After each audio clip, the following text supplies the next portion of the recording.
What's up everyone? In today's video I'm going to be doing a video for future videos, and the reason why I'm doing this video is to show you that I'm still here. I haven't posted in 5 or 6 weeks, but I graduated college, got a job out of state, so I had to move me and my family out of state, and we're finally here, settled, and I'm ready to just start up my YouTube channel again. So basically I'll just go over some future stuff you're going to see here soon. These 3 items right here are going to be review videos, and right here we have the Wow stick, and this is like a little electric screwdriver, and I was actually pretty impressed with this so far. Works really well, hasn't broken down on me yet, so you'll be seeing a review for that. Here is the HDMI digital microscope. Plugs into your computer and you can see up close and personal. I'll be using it for primarily circuit boards. And then here's kind of a interesting printer. This is a easy thread printer, and it's a micro printer, and it's for, what they told me was, this is a printer for educational purposes. And so I'll do a review on this. I've already gotten quite a few prints. It's really easy to use. Comes auto leveled, so you'll be seeing those 3 items here soon. So right here I have the CR-10, the CR-8, and the Zone Star.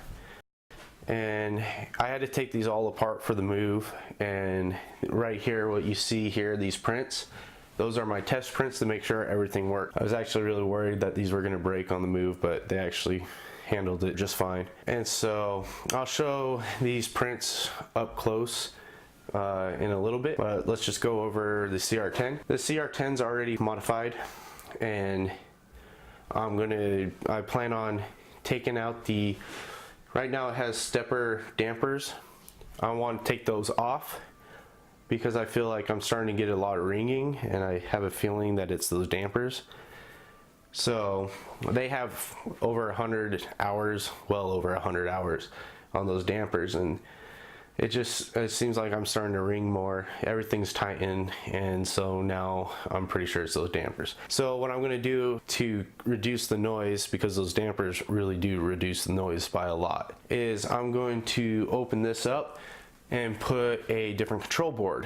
What I'm going to do is put in a 32-bit board and put on a 24-volt power supply, and I'm going to put more higher quality drivers, which should reduce the noise and actually adds more smooth motions.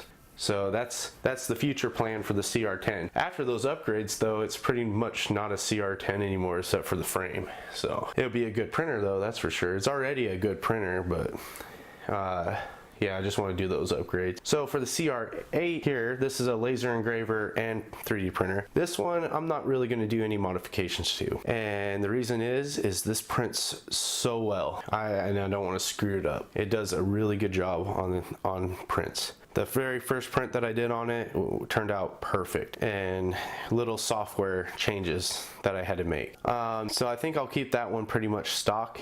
I will change out here and make it so that the extruder can handle TPU. So I have it already on my CR-10, so I'll do the same exact upgrade for TPU. And if anything, I might change out the fans because they're really loud on the CR-8. So that's probably the biggest con about the CR-8, is loud fans. I want to kind of search for fans that are both quiet and still have good power. These fans right here, and I can't think of the name right now.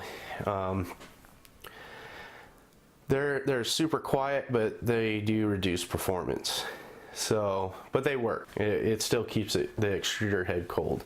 But yeah, so that's the CR-8, and then the Zone Star, I plan on just working on it more and getting a detailed review out. That one's a little more difficult. That one's been giving me a lot of hard time. That one's definitely not for beginners. But the dual extrusion, the dual colors is a really nice feature, and it works really well when it works. But yeah, I can't recommend that one for beginners. And the last item is this quadcopter right here. And so this is just your typical 450 frame, but I want to do a 3D print frame. of my design. But I went ahead and installed a Pixhawk on it, and this is just a clone. It has GPS. I got my Grotner controller to work on it, have telemetry, and yeah, I just need to tinker around with the software a little bit more. There's small issues with it, but this quadcopter won't be until it gets warmer outside anyways. It's like 25 degrees here, so yeah, I'm not gonna fiddle around with this until it gets warmer. But yeah, so to conclude this video, I just wanted to show you guys I'm not going anywhere, and that I will be posting videos here shortly. I just need to get back in the rhythm of things. And oh yeah, I promised you guys up close comparison.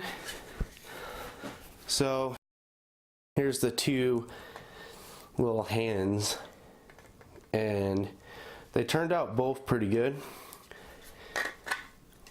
and they're both okay. So do a brief overview on these. These are Hatchbox PLA. We got red, we got white. Same brand and same settings for the two printers. I had to make a little bit different settings because that has a E3D V6, the CR10. So that one had somewhat different settings. But for the most part, they were set to print.